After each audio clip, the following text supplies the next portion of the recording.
Good morning, you're watching New Day, all the news you need and more. A newly launched community center in Manila provides education, support, and life and job skills training for the youth in disadvantaged communities. To tell us more about CASA BANTU Community Center, joining us now live in the studio is Jaime Benedicto.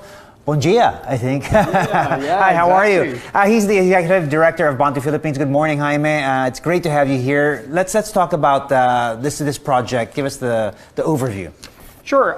Thanks so much for having us, Paulo. Good morning. It's a real pleasure to be here.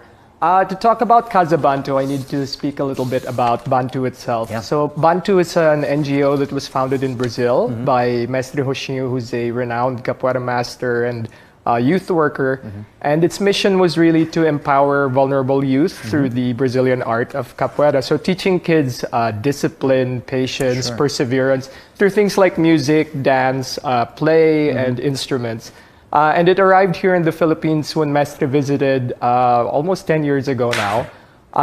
And it was really going well. You know, we saw youth go farther than they've ever gone. You know, it was really a very powerful instrument for working with them. But over the years, you know, we saw the youth begin to fall into what we might call poverty traps. So things like pregnancy, dropping out of school, joining gangs. And that's really what made it apparent to us that we needed to intervene in their lives in more than just one way, in things like education, in things like their home life, their environment. And that's really where the idea of CASA BANTU was born. Right. I want to take a step back. I mean, capoeira is an interesting sort of instrument to, like you said, I mean, there are many aspects of this this dance, this martial art, this form of exercise and form of discipline that sort of really is a great way to at least sort of get your foot in the door of sort of making a connection with these disadvantaged youths. Absolutely. Why do you think capoeira works so well in that sense? It's a really great way, a vehicle for youth to engage, right? So when you think about youth who are on the streets, they're more used to running around, they're more used to playing basketball and all of these dynamic activities. And that makes it a little harder for them to do things like sit still in the classroom for 5-6 hours and eventually even to hold a steady job. And so capoeira is something that's very dynamic, it's very engaging, it's something you always have to pay attention to when you're doing it. And it involves music and it involves singing, and you know, Filipinos love to do things like that. So it's a really great vehicle. It's a really great on-ramp for them to learn life skills. Right. It's like you said, it's the first step, and really what you have done is sort of move it forward and move these interventions forward. Let's talk a little bit more about how you guys take this next step towards empowering at-risk youth. You opened a community center in San Andres Bukid last January, I believe.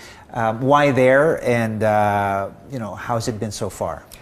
San Andres Bukid is the most densely populated section of the city of Manila, despite its very small size. CASA BANTU, for example, is located in a barangay that's less than a square kilometer in size. But according to the PSA, there are 4,000 children in this small area. Across the street from where we are, there's another barangay where the PSA reports there are 9,000 children. So you can imagine when the population is that far out of control, there are a lot of social issues that arise. And so we decided to open there, and it's been going really well. We're doing so much more than just capoeira these days. We recently launched our BANTU School program where kids can come over, do their homework, access the internet, use laptops. They have a teacher who can supervise them and volunteers who help them out. We also do this new program where we give free community workshops, where we tackle things like financial literacy for business owners, where we did reproductive health last week for Women's Month. And it's really giving them this information that they need, which we think will help them get out of poverty. Right. Part of this is coming up with educational materials, I believe, and you've partnered with some people to come up with these materials. Who are you working with?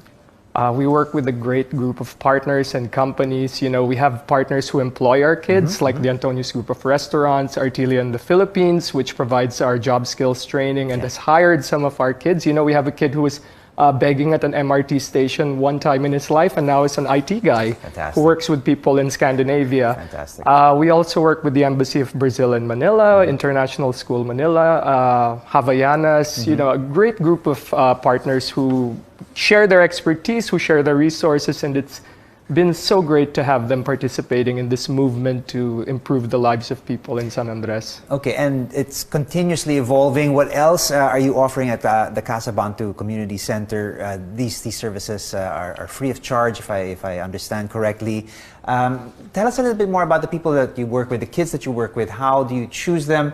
What sort of potential do you keep an eye out for? Can anybody sort of benefit from these centers? Sure.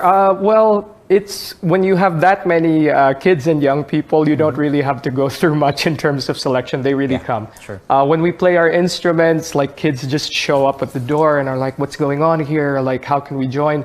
And you know, like we said earlier, that's a really great entry point for them. We also launched last year the Bantu Leadership Academy, which is a jobs program. So we take kids who have had very complicated histories, shall we say, perhaps in school or with work. And we use capoeira and other methods such as workshops to give them job skills, to place them, guide them through the start of their employment, provide them with continuous improvement. And so that has been wildly successful. We have kids who are now working in Tagaytay as bakers. We have kids, as I said, who are working in IT and human resources. And you never think that these kids, again, who were at one point in their lives perhaps on the street, like how far they've come. And it really does just show that you just need to invest in kids and give them the right opportunities. Right. And they can do amazing things. Well, the proof is there. You've had your successes, and we hope that you continue with more success. You guys are doing some amazing work, Jaime. Thank you so much. Obrigado. Thank you for being here this morning. It's a real pleasure to have you. Thank you for joining us here on New Day.